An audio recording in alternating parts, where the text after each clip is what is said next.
end of the corridor. She knows what they've been saying, and I can see she's furious, clean, out of control. She's going to tear those black bastards limb from limb. She's so furious. She's swelling up, swells to her back, splitting out of the white uniform, and she's let her arms section out long enough to wrap around the three of them 5, 6 times. She looks around with a swivel of her huge head. And she grows up, we are told, bigger and bigger, big as a tractor. Does that actually happen? Of course not. So what is Bromden seeing? I mean, that's what he's seeing. What does he mean? What does it represent? Like that, her emotions are getting so riled up. Okay, good. Yeah, I guess he's scared of her. He's terrified of her, and he can't imagine that everybody isn't terrified of her. Yeah. What he takes is maybe a raised voice or a stern comment, and he blows it up.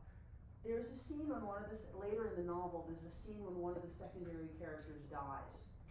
And Bromden's up in the middle of the night, and he's watching this guy sleep. And he says, the floor opened up. And I forget the character's name. He descended down into the floor, the machines all whirring and moving and changing different body parts, and then they bring him back up. And Bromden's like, I know it didn't help. And in the morning, lo and behold, the orderlies come into the room and the character's dead. Did he really die because machines brought him down into the bowels of the hospital? Of course not. But it's like Bromden sees truth, even though the words that come out of his mouth don't make any sense. So that line, it's the truth, even if it didn't happen, from page 8, is also an incredible idea for a paper topic. Thanks for stopping by. Everyone's at the AP. Oh, jeez. That I'm recording right where you're sitting, just so you know, so you might want to maybe sit here. I know you'd love to be in the video, but I just would like it to, because there's so many people missing, and this way I don't have to teach twice, although I probably will. So another really cool idea is to follow the truth behind Bromden's unreliability as a narrator. That's also something I write on the inside cover. I think it's a great paper topic. Wait, what was it? What did you say? Bromden's unreliability as a narrator still gives us the truth. Don't just say that flat out, but the question would be, why Ken Kesey does this? Why does Ken Kesey use an unreliable, I mean, after all, the guy's been pretending to be a deaf mute for like 30 years. Why would we trust him? And I don't know about you, but I trust him more than I trust almost any other narrator I've ever read, even though he's making no sense. She didn't like explode out of her clothes Hulk style. Like, I'm picturing David Banner and turning green, and that's what he sees in here. But it's not actually what's happened to Nurse Ratched, right? Nurse Ratched, according to Chief Bromden, is cruel and has all the power. And one of the ways literary critics claim that she holds on to her power is by denying her identity as a woman. That she's a hard ass, that she's firm, that she's difficult, that she hides her large bosom and things like that. There's all these different things that are said in the book. There is a scene late in the novel where McMurphy and Nurse Ratched are going at it verbally. And he grabs her uniform and he rips it down, and out pop her breasts. And it is a moment where he wins, because he has revealed her as feminine. And in this book, being feminine is equated with weakness. For the male characters, for Harding and Cheswick and Billy Bibbit and the other guys, they sit in those circles that are supposed to help them feel better about themselves, and they rip into each other about not being masculine enough. So feminizing, it's not really a good word, but feminizing Nurse Ratched implies that she's weaker once we identify with her as woman. And emasculating the male characters, they even call themselves rabbits. Like, the weakest animal in the animal kingdom is the rabbit, he says. And those are the pages where we have that first circle where she just rips into them and they all rip into each other. And McMurphy calls them henpecked and all these. He's like, why are you letting her do this to you? And Harding is like, because it's true. So in this novel, the concept of femininity or emasculation equates a lack of power. That's also a great paper topic. And I would write in my inside cover of my book that emasculation / femininity equals weakness. I think that would be a very, very effective book. And if you think about the female characters in the novel, we've got Nurse Ratched, who's a hard ass until she's not. We have the prostitute. We have the nurse that's totally afraid of McMurphy. I don't think that Ken Kesey uses words like cheap room and black boys because he's racist.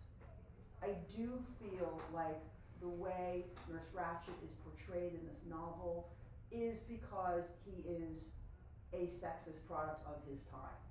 And I think that because we still, when a man is firm in a position of power, people say he speaks with authority, they say he's a hard ass, but they mean it as a compliment. What's the word they use for women when they're a hard ass? Snarky? Yeah. What did you say? Snarky? Bitch was really better. Oh, okay. Okay, so like your dad, pretty high up in the food chain, like, right? Is he? What are some adjectives that you would use to talk about his business sense, the way he runs business? He's obviously very good at it. I don't know, I guess like hard ass. Okay, he's formidable, right? He's a hard ass. If he was in that position as a woman, there would be some negative associations with formidable and hard ass. Might use the same words. It's much better than it used to be. I mean, decades ago it didn't exist. Back in the 1950s, it really didn't exist with any kind of equality. But there's still some of that. Like the strict male teacher, female teacher's a bitch. I see it all the time. I see it all the time. Student doesn't like the grade I give them, it's like, oh, Mr. Shaw's being a bitch. Really? Because if Mr. Sanders gave you that grade, you would just say he was too hard. It's what we do, and I'm not excusing anybody from that. I think plenty of women do that as well. So that's another really cool paper topic. And then the conclusion could be about whether or not we still hold on to those stereotypes 70 years later. Could be really interesting. One of the things that I find particularly challenging about this novel is that when you start to read it, you're going to see McMurphy as the hero, which is exactly how the creators of the film made him. So let's look at him. Page 12. If you don't have your book, make sure you write these pages down, okay? Page 12. He's hard in a different kind of way from Papa, kind of the way a baseball is hard under the scuffed leather. A seam runs across his nose and one cheekbone where somebody laid him a good one in a fight, and the stitches are still in the seam. He stands there waiting, and when nobody makes a move to say anything to him, he commences to laugh. Nobody can tell exactly why he laughs. There's nothing funny going on, but it's not the way that public relations laughs. It's free and loud and comes out of his wide, grinning mouth and spreads and rings bigger and bigger till it's lapping against the walls all over the ward. This sound is real, he says. I realize that all of a sudden it's the first laugh I've heard in years. The first laugh I've heard in years. So what is McMurphy to them? He's refreshing. He is vibrant and real, and we find out based on the descriptions that Ramjan gives him, extraordinarily masculine. And because they're all so emasculated, this is alluring to them as well. Do you have a copy of Cuckoo's Nest with you? I don't. Okay, so write down the pages I'm referencing because you have to write this paper. Yeah. There might be in the back of the stacks over there an extra copy of the book if you want to read along. I'm up to where it says Randall P. McMurphy is hero, and I've kind of been bouncing around what's on the screen. Sweet. All right. I'm recording it, so you'll have access Oh, to so- it, but it would be good if you could jot it down because I think I'm giving some good paper ideas. All right. Let's take a look at page 13, kind of top third of the page. If you don't have the book with you, Dan, write down these pages. Yeah, I got a bunch of notes. Fabulous. Easy now, don't wait, sorry, next one. He's got on work farm pants and shirt, sunned out till they're the color of watered milk,